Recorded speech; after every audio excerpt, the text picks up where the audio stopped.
नमस्कार, मैं Divya. Daily UP में आपका स्वागत है। आज है 30 सितंबर, दिन शनिवार। खबरों की ओर बढ़ने से पहले एक नजर सुर्खियों पर। लखनऊ में निर्माणाधीन अपार्टमेंट गिरने से हुआ बड़ा हादसा। 24 लाख दीपों से जगमगाएगा अयोध्या घाट। अब राज्य में बिजली उपभोक्ताओं के जेब पर नहीं पड़ेगा स्मार्ट प्रीपेड मीटर के खरीद का बोझ। नेशनल हाईवे 19 पर आगरा से दिल्ली तक नहीं चलेंगे दो पहिया वाहन। आयुष्मान भारत हेल्थ अकाउंट बनाने में यूपी निकला सबसे आगे। चलिए बढ़ते हैं उत्तर प्रदेश के अब तक के 25 बड़ी खबरों की ओर विस्तार से। इंडियन आर्मी में एमटीएस कुक व अन्य पदों पर निकली भर्ती। 24 एमटीएस कुक और अन्य कई पदों पर इंडियन आर्मी ने हाल में ही भर्ती निकाली है।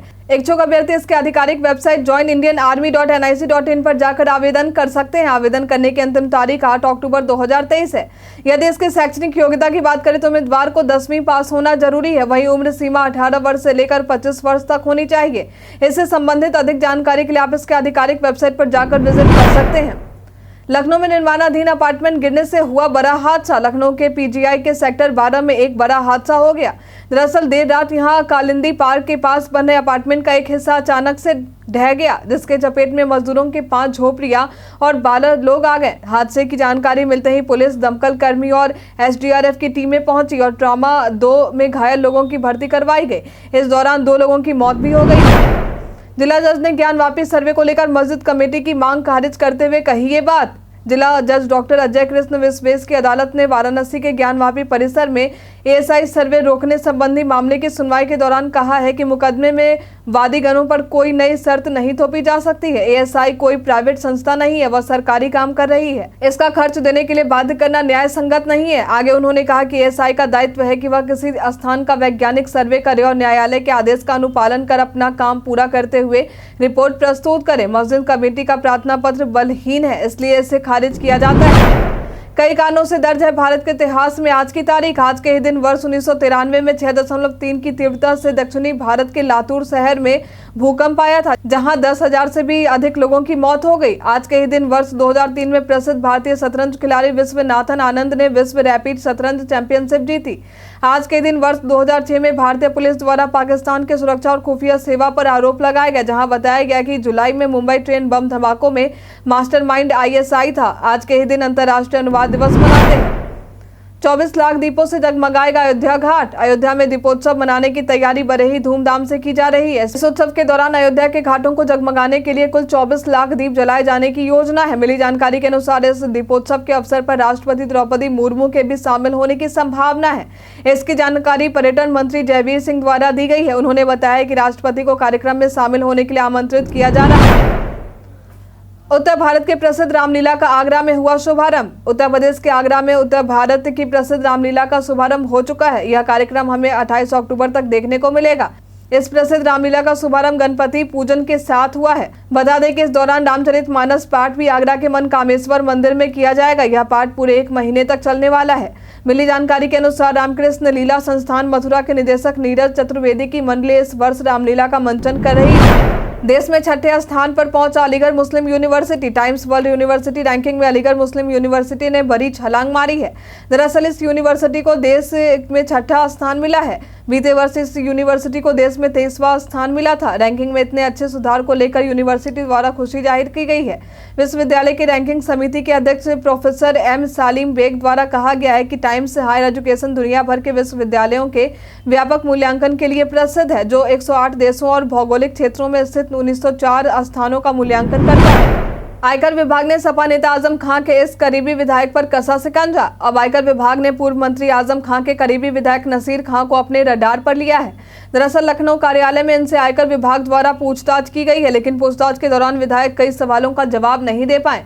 मीडिया में चल रही खबरों के मुताबिक आयकर सूत्रों के मुताबिक अपनी संपत्तियों के बारे में विधायक ने कोई सीधा जवाब नहीं दिया है। इस दौरान वे काफी बेचैन होते भी दिखे। बता दें कि विधायक को मोहम्मद अली जौहर ट्रस्ट से जुड़े सवालों के संबंध में आयकर अधिकारियों ने पूछताछ के लिए बुलाया था। पीएम मोदी ने योगी सरकार के सफलता पर दी बधाई। राष्ट्रीय स्तर पर ओडीएफ यानी ठोस या तरल अपशिष्ट प्रबंधन प्रणालियों को लागू करने के साथ ही खुले में शौच मुक्ति में उत्तर प्रदेश सरकार ने बड़ी सफलता पाई है। इस उपलब्धि को लेकर योगी सरकार को पीएम मोदी ने भी बधाई दी है। उन्होंने ट्वीट के जरिए कहा है कि जयंती से ठीक पहले उत्तर प्रदेश की यह अभूतपूर्व उपलब्धि पूरे देश को प्रेरित करने वाली है। स्वच्छता के क्षेत्र में निरंतर प्रयास नारी शक्ति के सम्मान के साथ ही हमारे सभी परिवारजनों के स्वास्थ्य के लिए बेहद ही महत्वपूर्ण है।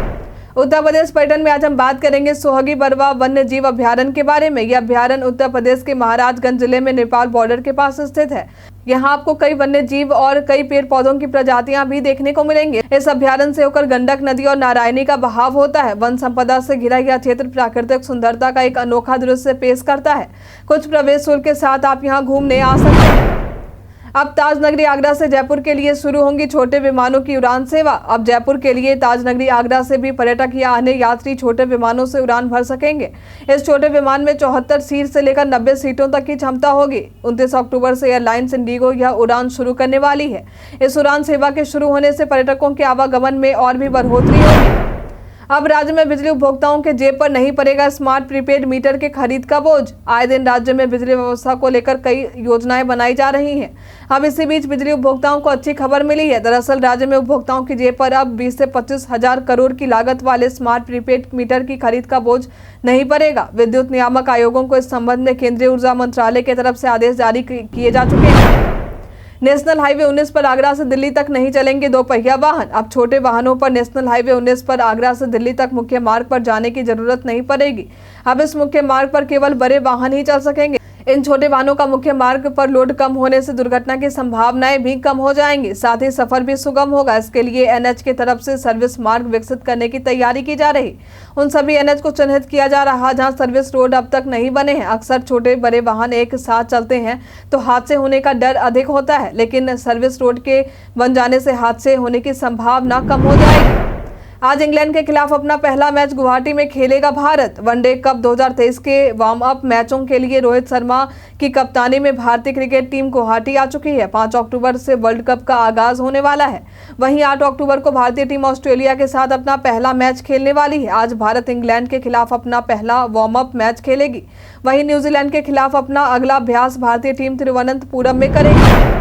उत्तर प्रदेश के मौसम का मिजाज। चलिए अब जानते हैं उत्तर प्रदेश के मौसम के मिजाज के बारे में। मौसम विभाग के अनुसार पश्चिमी उत्तर प्रदेश में मौसम संभवतः शुष्क रहेगा और पूर्वी उत्तर प्रदेश में 1 या 2 स्थानों पर बारिश या गरज के साथ बौछारें पड़ने की संभावना है। वहीं मौसम विभाग द्वारा मौसम को लेकर किसी प्रकार की चेतावनी नहीं दी गई है। प्रयागराज के पुरोहितों ने पितृपक्ष के अवसर पर शुरू की ऑनलाइन पिंडदान की व्यवस्था। देश में पितृपक्ष का बहुत ही महत्व है। इसकी शुरुआत भी हो चुकी है। पितृपक्ष में पूर्वजों के पिंडदान के लिए देश भर से लोग प्रयागराज आते हैं, लेकिन कई लोग ऐसे भी हैं जो किसी कारणवश पिंडदान के लिए यहाँ नहीं आ पा रहे। ऐसे में श्रद्धालुओं के लिए प्रयागराज में ऑनलाइन भी पिंडदान की सुविधा शुरू की जा रही है। इसकी शुरुआत संगम नगरी के तीर्थ पुरोहितों द्वारा वेबसाइट के जरिए शुरू किया जा चुका है। इसके शुरू करते ही ऑनलाइन कर्मकांड के लिए कई ऑनलाइन बुकिंग भी आई। बता दें कि धार्मिक अनुष्ठानों के डिजिटलीकरण से लोगों को काफी सुविधा मिल रही है। उत्तर प्रदेश पहचान में आज हम बात करेंगे दीप्ति भटनागर के बारे में। ये पेशे से एक भारतीय अभिनेत्री और मॉडल है। इनका जन्म 30 सितंबर वर्ष 1967 में उत्तर प्रदेश के मेरठ में हुआ था। ये तेलुगु, तमिल और कन्नड़ फिल्मों के साथ ही कई हिंदी फिल्मों में भी काम कर चुकी हैं। फिल्मों के अलावा दीप्ति कई टीवी शो में भी नजर आ चुकी हैं। इनके प्रसिद्ध फिल्मों में राम शास्त्र, रजवाड़े, कालिया, कहार आदि शामिल हैं। दुबई में फंसे उत्तर प्रदेश के युवक ने भारत सरकार से मदद की लगाई गुहार। उत्तराखंड के 3 युवक और उत्तर प्रदेश के 2 युवकों को दुबई में बंधक बनाने का मामला सामने आया है। विदेश में फंसे इन लोगों का एक वीडियो भी सोशल मीडिया पर खूब वायरल हो रहा। वायरल वीडियो में युवक सरकार से गुहार लगाते नजर आ रहे हैं। अब युवकों के परिजनों ने भी सरकार से मदद की गुहार लगाई है। श्री राम मंदिर में लग रहे नक्काशीदार और आकर्षक दरवाजे। नक्काशीदार दरवाजे श्री राम मंदिर में लगाए जाने शुरू हो चुके हैं। दरवाजे लगाने की तैयारी गर्भगृह में भी पूरी की जा चुकी है। मंदिर के कार्यशाला में 14 दरवाजे तैयार किए जा रहे हैं, जिन्हें भूतल में लगाए जाएंगे। वहीं भूतल, प्रथम तल और दूसरे तल को मिलाकर कुल 42 दरवाजे लगाए जाएंगे, जिसका निर्माण कार्य काफी तेजी से चल रहा है। इन दरवाजों की नक्काशी बड़े ही सुंदर और आकर्षक तरीके से की गई है, जिस पर विष्णु कमल वैभव के प्रतीक गज और स्वागत के लिए प्रणाम की मुद्रा में देवी चित्र को गढ़ा गया है। बता दें कि ये दरवाजे महाराष्ट्र के सागौन टेक लकड़ी से बनाए जा रहे हैं। गोरखपुर जिले के इन पंचायतों के प्रतिनिधि पीएम मोदी से विकास टिप्स लेने पहुंचे दिल्ली। गोरखपुर जिले के बांस गांव और ब्रह्मपुर स्वास्थ्य, पोषण, शिक्षा और कृषि जैसे मामलों में अति पिछड़ा होने के कारण नीति आयोग की सूची में आकांक्षी ब्लॉक बन चुके हैं। इस वजह से पीएम मोदी से विकास की प्रेरणा लेने इन पंचायतों के प्रतिनिधि, अधिकारी और कर्मचारी दिल्ली पहुंचे हैं। बता दें कि आज देश भर के आकांक्षी जिलों और ब्लॉकों से प्रतिनिधि, अधिकारी और कर्मचारी दिल्ली के प्रगति मैदान पर भारत मंडपम में आ रहे हैं। इस दौरान प्रधानमंत्री इन्हें विकास के टिप्स देंगे। काम की बात में आज हम जानेंगे कि बारिश में बिजली क्यों हो जाती है गुल। अक्सर आपने देखा होगा कि बारिश शुरू होती नहीं कि हमारे यहाँ बत्ती गुल हो जाती है। ऐसा इसलिए होता है क्योंकि हमारे घरों तक बिजली पहुँचने से पहले यह ग्रिड से सब स्टेशन तक पहुँचती है। जो बिजली के तार हमें सड़कों पर नजर आते हैं उसी के माध्यम से बिजली ट्रांसमिशन होता है। लेकिन बारिश के समय बिजली गिरने की घटनाओं को देखकर ग्रिड से सब स्टेशन तक बिजली का ट्रांसमिशन को रोक दिया जाता है। कई बार सड़कों पर दिखने वाले तार भी क्षतिग्रस्त होते हैं और तेज हवा के झोंके के कारण कोई भी इसके चपेट में आ सकता है। इन्हीं वजहों को देखते हुए बिजली के सप्लाई को रोक दिया जाता है। आयुष्मान भारत हेल्थ अकाउंट बनाने में यूपी निकला सबसे आगे। UP Ayushman Bharat health account बनाने में सबसे आगे निकला है। कुल 4.77 करोड़ लोगों ने अपना आयुष्मान भारत हेल्थ अकाउंट बनवाया है। अब जांच और उपचार से जुड़े सभी पर्चे हेल्थ अकाउंट बनने से ऑनलाइन ही उपलब्ध रहते हैं, जिससे कंप्यूटर पर इनकी बीमारी की पूरी केस स्टडी अकाउंट पर पंजीकरण नंबर डालते ही डॉक्टर को समझ आ जाएगा। वहीं मरीजों को डॉक्टर से दिखवाने के लिए पंजीकरण की जरूरत नहीं पड़ेगी। बता दें कि लोगों के हेल्थ अकाउंट खुलवाने के काम में तेजी लाने के लिए आभार दिवस आयोजित होंगे और आशा वर्कर ई कवच ऐप से लोगों का हेल्थ अकाउंट बनाने का काम करेंगे। उत्तर प्रदेश बागपत जिले के अखिल ने अंतर्राष्ट्रीय स्तर पर जीत का लहराया परचम। उत्तर प्रदेश बागपत जिले के अंगदपुर गांव के अखिल स्योरान ने चीन में चल रहे एशियन गेम्स में 50 मीटर 3 पोजीशन राइफल पुरुष टीम इवेंट में स्वर्ण पदक जीता है।